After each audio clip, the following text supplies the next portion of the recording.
I had hoped, and now it's good because we have time, to just talk a little bit about the concept of respect and being respected and getting respect.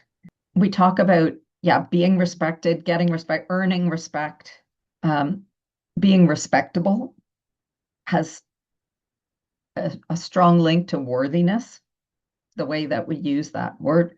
And Maslow, in his hierarchy, in the pyramid hierarchy that I talked about before, um, considers respect a basic human need. That would fall into the esteem category.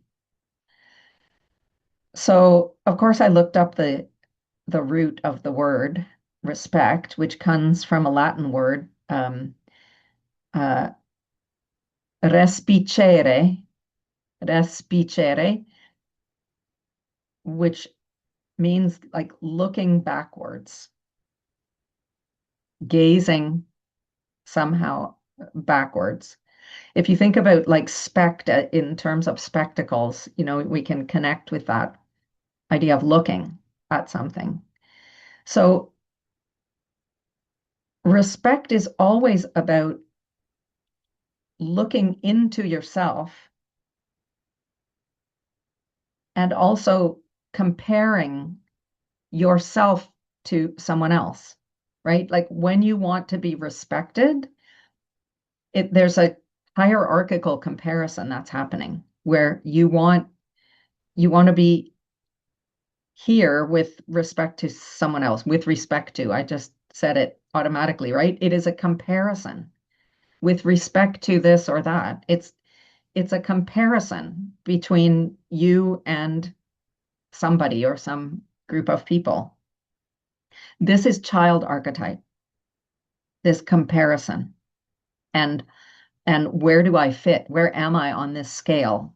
Specifically compared to someone else, not like an objective um, yardstick, but specifically me compared with someone else.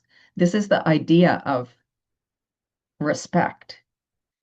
So it's the other aspect of child archetype is the need to have your identity reflected back to you from the outside. Like you're not quite sure who you are until something comes back to you from the outside. That's how you know who you are, is that you get this echo back from, bouncing back from someone else. So an interesting remedy, and we haven't done this one yet, is Heather. Heather is the kind of person who needs to talk all the time to somebody because it's like they don't exist unless someone is bouncing them back to them, unless they can almost hear their voice echoing off of someone else. That's how they know, that's how they feel real in some way. So in a sense, everybody would probably say, I know who I am. I know who I am. But there is a level at which you are waiting for other people to affirm that for you. And when they either refuse to affirm what you think about yourself, or when they give you something else back, it's completely destabilizing. So you can go into a situation where you demand to be respected. And yet, if that's happening, it's because inwardly you're dealing with some feeling of worthlessness. Because demand is different from command. The sovereign, which is the powerful archetype in the child channel, the sovereign doesn't demand to be respected. The sovereign commands respect. It just it just happens. You are sending out a like a beacon, a broadcast of a frequency that commands respect automatically from people. Um, so in a sense, this is like how we go out into the world wearing a mask. in order to be loved. And at some point, you forget that you're wearing a mask. And you expect people to love or respect the real you, but you don't show them the real you. So you've shown them a mask of who you want to be respected, and the real you is inside there, feeling very small. So a need for respect is shadow. And I've said this before when talking about the Maslow hierarchy of needs. All of the needs are shadow needs, except for self-actualization and then self-transcendence.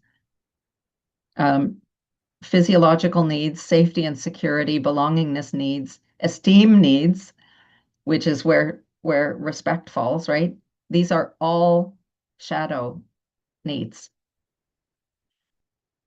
So if you think about a hierarchy, let's say like the army or like a academic structure, right? The superior person in the chain gets respected, but this is the people don't actually respect them.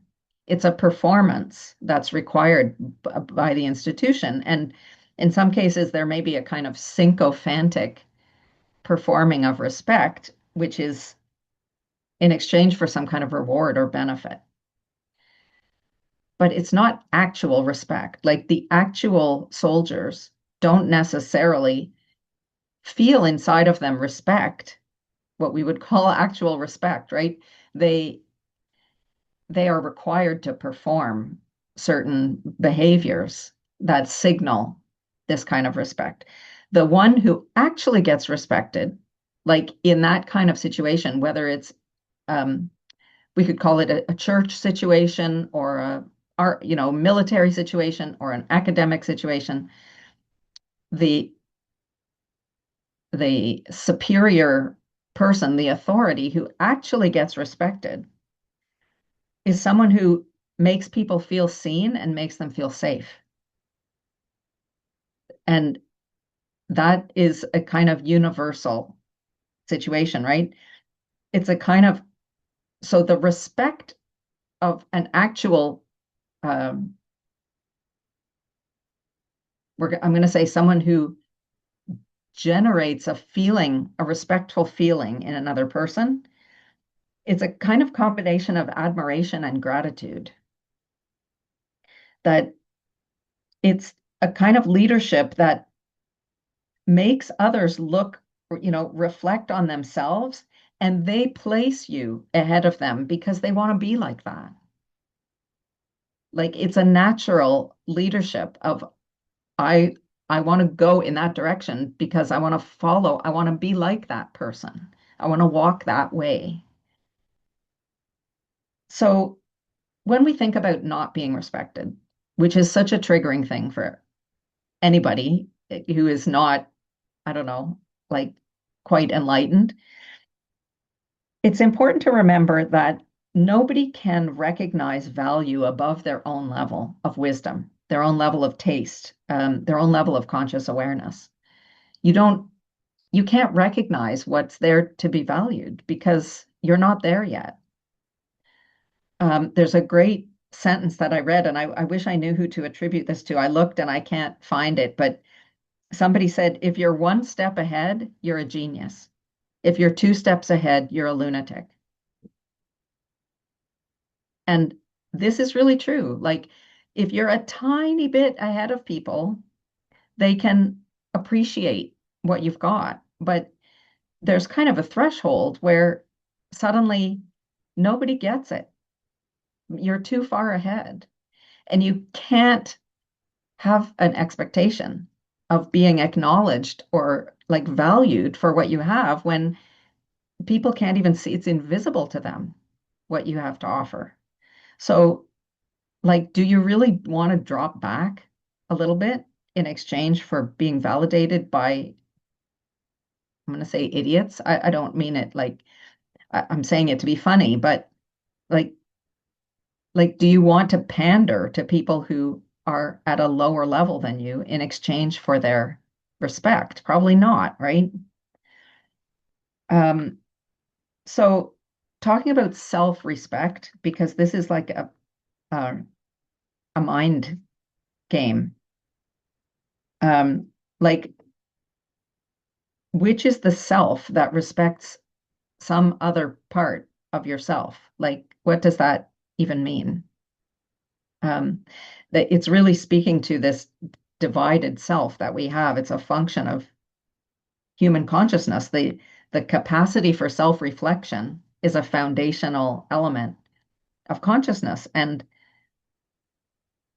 But self-reflection results immediately in this kind of absurdity of internal division between parts of ourselves.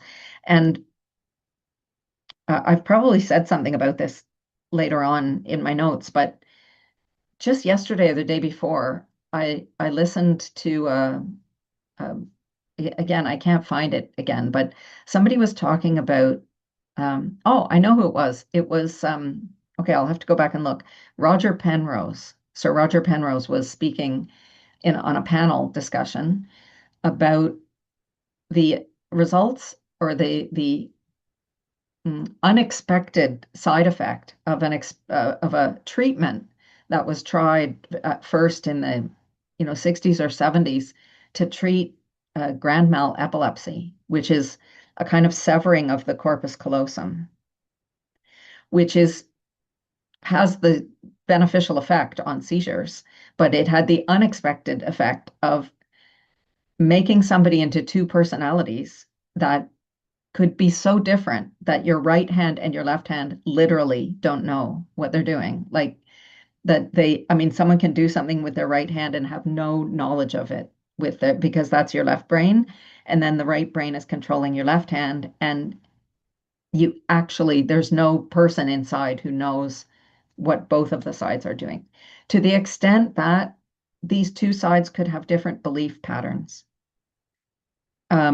There was a story about some guy who was like kissing his wife, in one direction and trying to choke her in the other direction. I mean, which is, I mean, ghastly. But the idea is that this is actually happening in all of us all the time, and the operation just takes away the compensation for it that we normally can compensate in some way for those things. So I'm not saying that the two halves of the brain represent these two warring sides of it, except metaphorically. I don't think that it does anatomically. Let's put it that way.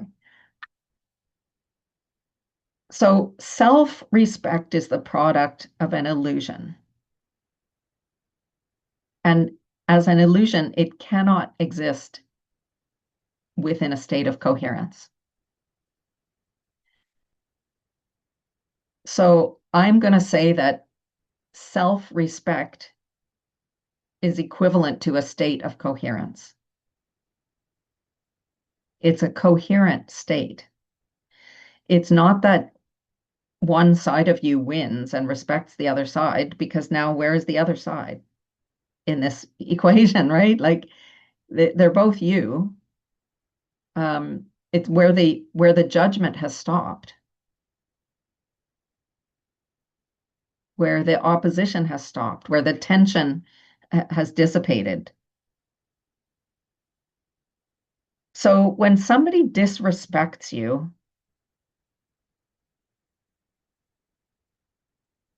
like what's happening there? What's the trigger?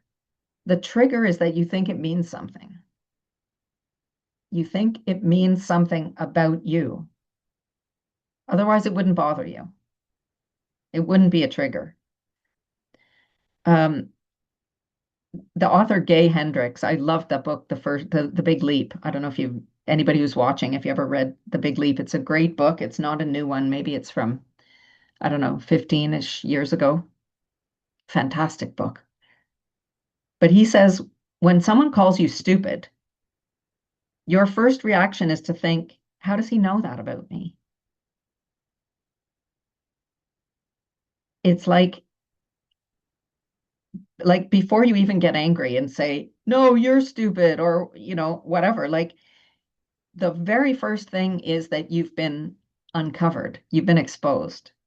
He knows that you're unworthy or whatever it is that you like actually think about yourself, your compensation is immediately or sort of suddenly taken away, and you have to defend your okayness in the face of this challenge. So like that's the first reaction is, oh shit, somebody's got my number.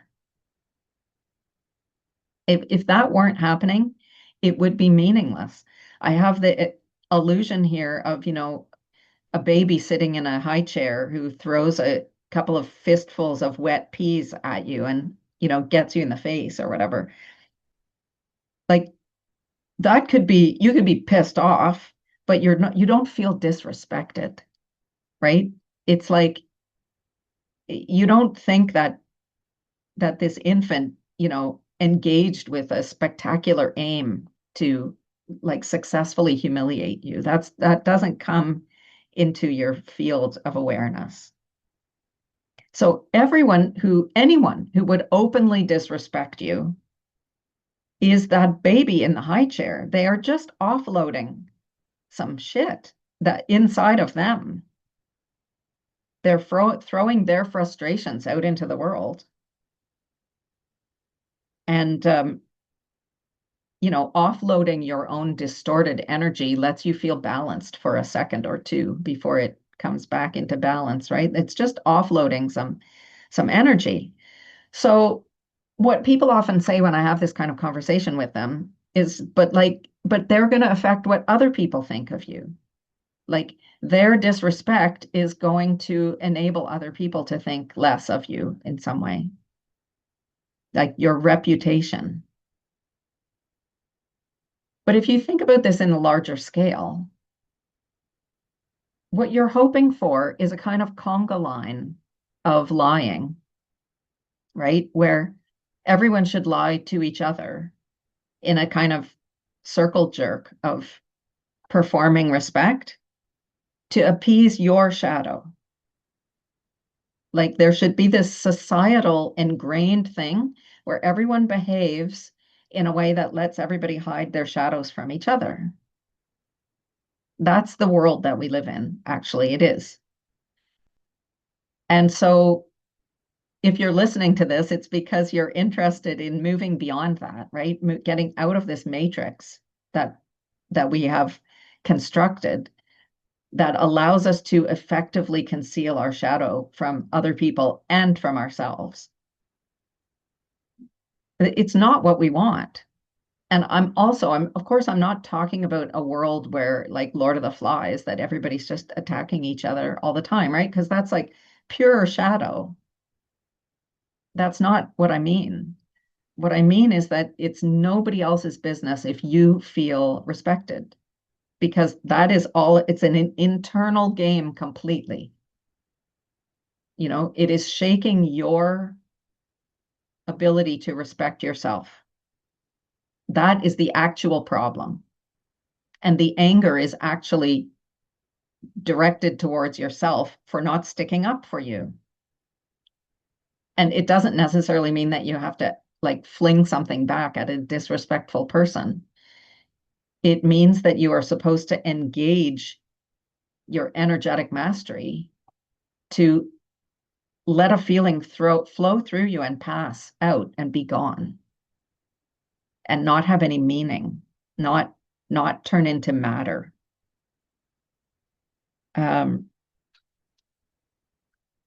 So when I talk about coherence, it's this state of it is a quantum state, and I don't love throwing that word around to just sound sort of sciency, but it is a state of your subatomic level of your being,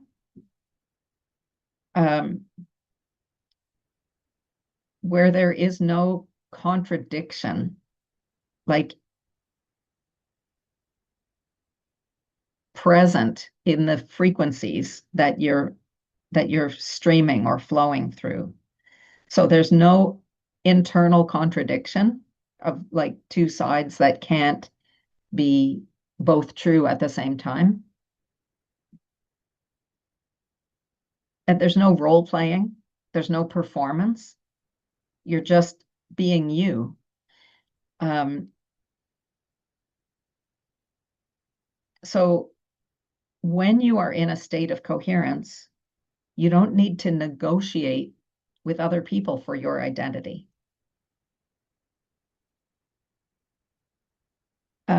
I wrote something about the shadow archetypes and how they each have a different, slightly different take on this idea of respect. So the prostitute obviously comes up right away because the prostitute is a doormat. The prostitute, sort of an uncompensated prostitute, you could easily say that there's a person with no self-respect, right? Somebody who would, my visual is always like, let me lie face down in this puddle so you can walk over me and not get your feet wet. Um, so someone like that, this is like people pleasing, right? You go out into the world, um, sort of performing. No, it's not performing. Like somebody with an uncompensated prostitute is uh, doing this kind of people pleasing or martyr like activities. The compensated version is someone who has papered over that part of themselves and goes out performing fake self-respect in order to survive. That looks like arrogance. That's the flip side of the prostitute, is the arrogant, pompous, self-inflated person.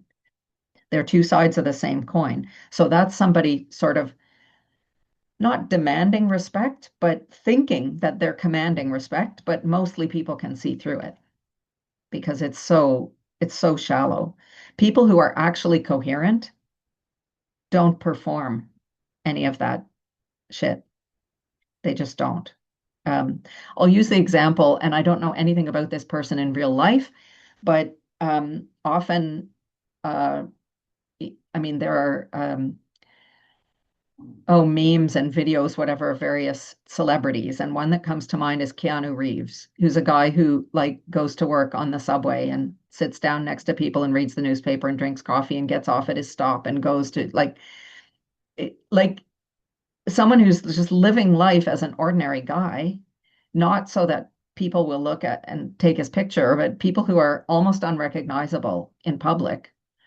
They don't need anything from the outside world. So, like I said, whether or not that is true of him as a live human being, I don't know. But it's that image of somebody who is, let's say, a multimillionaire who rides the public transit because it's fast and easy, and who cares, right? Um, so the lover, which is the powerful, um, energetic element of that channel, the prostitute lover channel, the lover doesn't look for respect. The lover like embodies self-respect. They know their worth. It's not a question. Nothing could happen outside of them that would shake them in knowing their worth.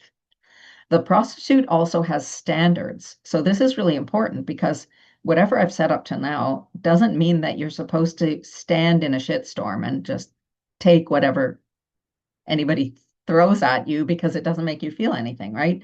The lover has standards.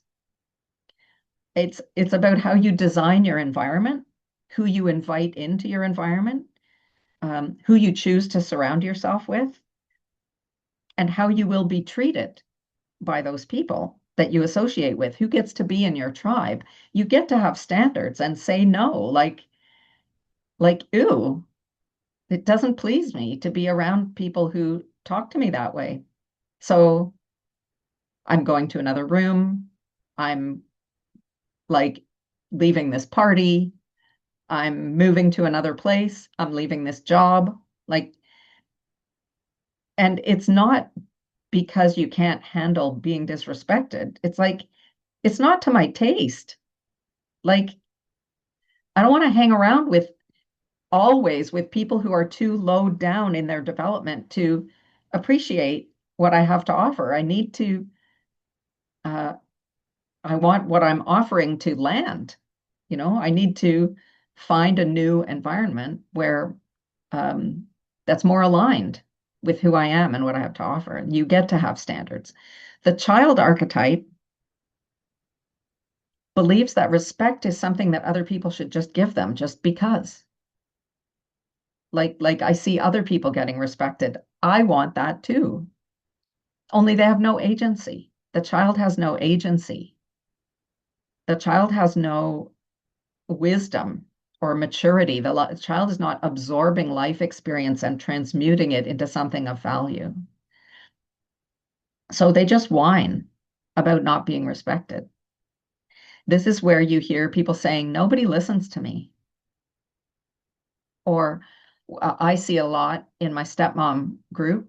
It's a very common complaint, like, nobody listens to me.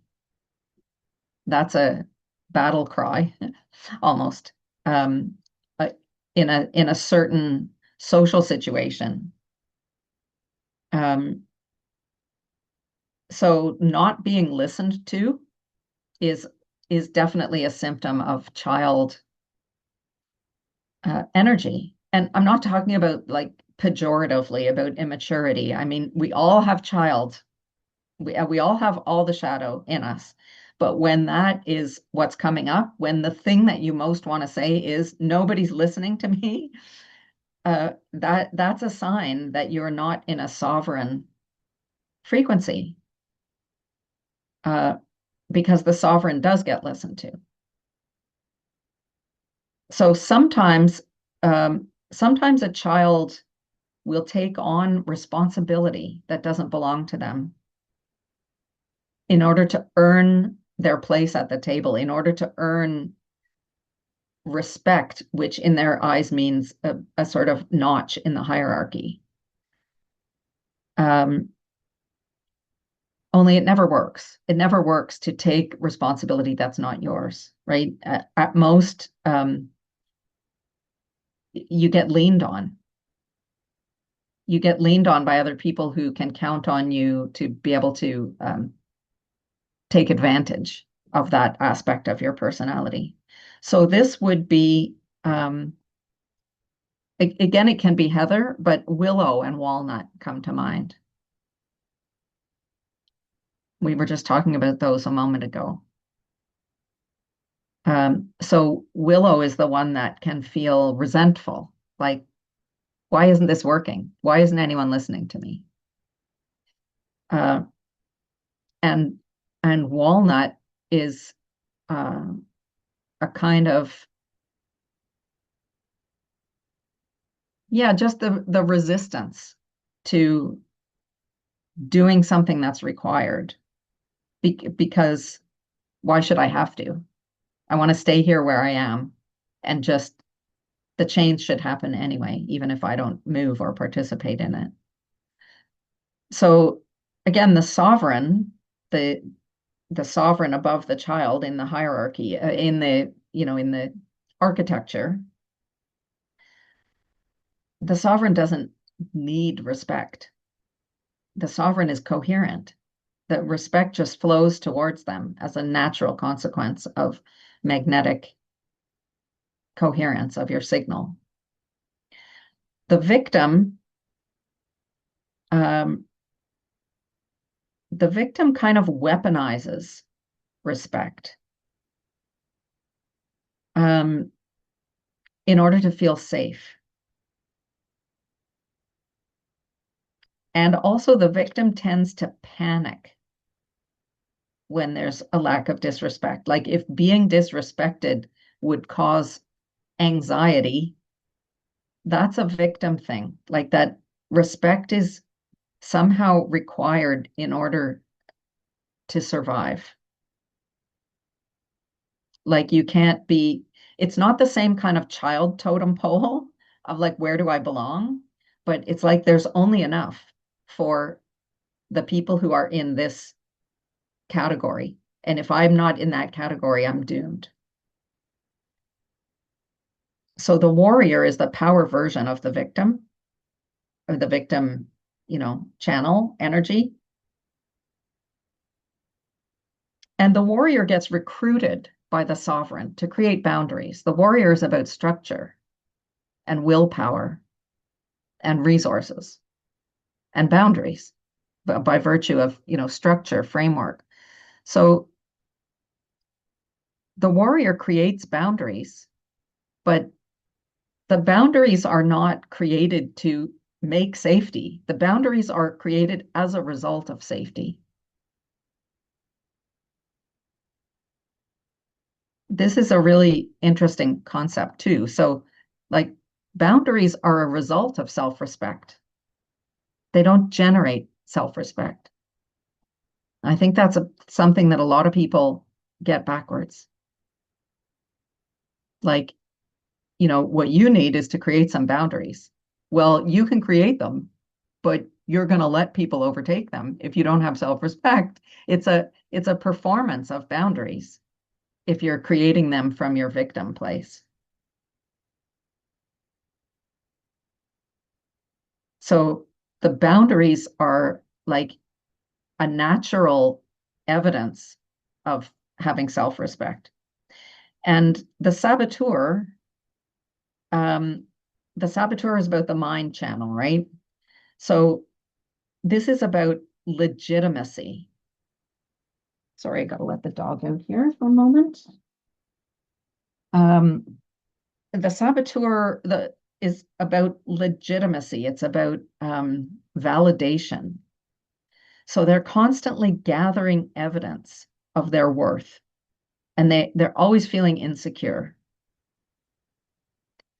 So this is the actual distortion of mind. This is the two hemispheres that have different values, actually, and different desires. Um,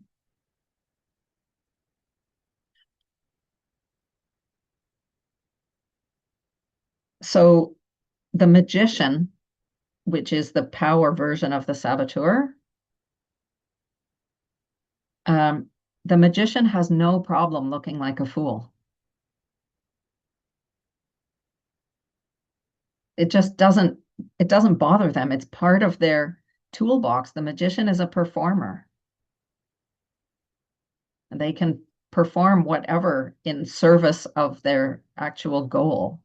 So if the goal requires the performance of a fool, they have no problem doing that. So they would never worry about like looking stupid in front of other people, because that's like there are absolute reasons for that. I recently had an opportunity. I'll tell this story because it's kind of relevant, but uh, I recently had lunch at the home of people I've known for a very long time, but I don't know the father of this family very well. But they're a Chinese family. The parents came here in the 70s to study, um, and the father is a collector of Chinese antiquities. He's a real expert about um, all the historical um, significance of pieces of art and where they came from and what they mean and what they're worth, etc. And their home is literally wallpapered with invaluable Chinese antiques, paintings and pottery and musical instruments and bronzes, and it's unbelievable treasure trove of like a museum. But this man has three teeth only in his mouth, and they're sticking out at funny angles. So, like, there is zero question that he has lots of money to have made himself look nice, but this appearance is very important to him because it means that he can go into an auction and present himself as being something completely different than what he is. He presents as being a kind of ignorant peasant person who probably doesn't know anything and is about to get ripped off, right? And he's the one who walks away with, paying $300 for something that's worth $300,000 or whatever. It's his game. So this is what I'm talking about. There is a kind of personality that doesn't mind looking stupid. It's absolutely in the direction of me getting what I want. So it can be in the direction to make people laugh. It can be in the direction to show that you don't take yourself seriously. It can be in the right direction to be thought of as something less than you are, because that very often gives you a huge advantage. Huge advantage. And yeah, I'm not going to get into politics, but that's a thing that politicians do as well. So finally, what this is all about is permission to be coherent. The big illusion is that we need permission from outside of ourselves to be coherent. And it's essentially just a decision that you can take to not allow those shadow frequencies to run your show. Self-respect is synonymous with coherence and not anything else. It doesn't need respect or validation from outside. It's a function. Maybe it's also synonymous with wholeness, but it's a result of wholeness and of not having these two sides of us that are somehow dominating or being dominated by each other. So there is no external reflection of alignment. Alignment is what is inside of you, and if there's a reflection of it, it's a kind of a frictionless experience of interacting with people that doesn't rely in any way on their experience of you. Your experience of yourself does not rely on anyone else's experience of you. So that's what I've got about respect. Jump in if you have anything to say, and whoever is watching on the replay, I'm very happy to hear from you. But well, I just want to say thank you. That was amazing. I think, as humans, one of the things that's so tricky about the child aspect, which is usually often formed as children, right? Yeah. Is that we were not taught to separate our value from another person's capacity to love or to receive love. And we sort of squish those things together. So, the whole point of becoming sovereign is that you don't externalize those things. And one of the other aspects of the child archetype, I think, is just that there's a lot of momentum on it as identity, as you've said before, right? Loyalty to identity and the different remedies that can help with that loyalty to identity, so that you can move into that sovereign position. So yeah. It's as you just said something about, what we learn as children. It goes deep. What we learn as children is how to function in the 3D world. Like, we have to be trained. Our minds have to be trained to accept something like object permanence. Right? That's what peekaboo is about. Like, we train hard to learn about object permanence. We train hard to learn about gravity. And things that, may or may not exist outside of our belief. Like that, because of so much training data, we get wired to use things in a certain way. And there are people who a little bit untrain themselves to the extent that, people love things like free climbing walls of thousands of feet, or like tightrope walking without a harness over giant chasm or something like that. There are people who love to play with um, the idea of gravity in a way that others of us would not be wired for. Like your whole system would freeze completely and you wouldn't be able to move, right? So that's part of the fun of playing, is to unhook yourself in that way. But you couldn't um,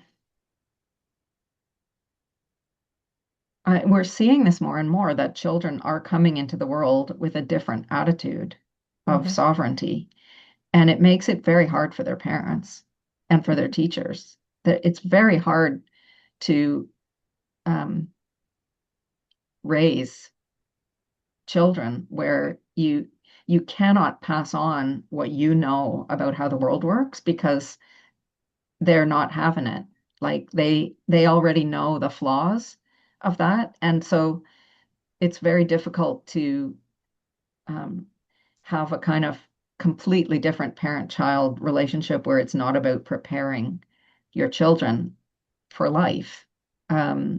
It's really fraught, that kind of situation. So yeah, like of course, everybody had to be trained to um, to believe the same things and to listen to what your parents say. And in, you know, the image that comes to mind is the 2-year-old who wants to run across a busy road to get a toy or whatever, and they're really mad when you yank them back, right? Like that's, it's not fair, I want to go or whatever. I mean, the truth is that you know things about the world that they don't know, and you need to keep them safe. And so to a certain extent, they just have to accept your authority. Um, I, as a survival mechanism. It is a survival mechanism up to a certain point. Um, but yes, that it makes it very hard to to decondition. That's what they say in human design, right?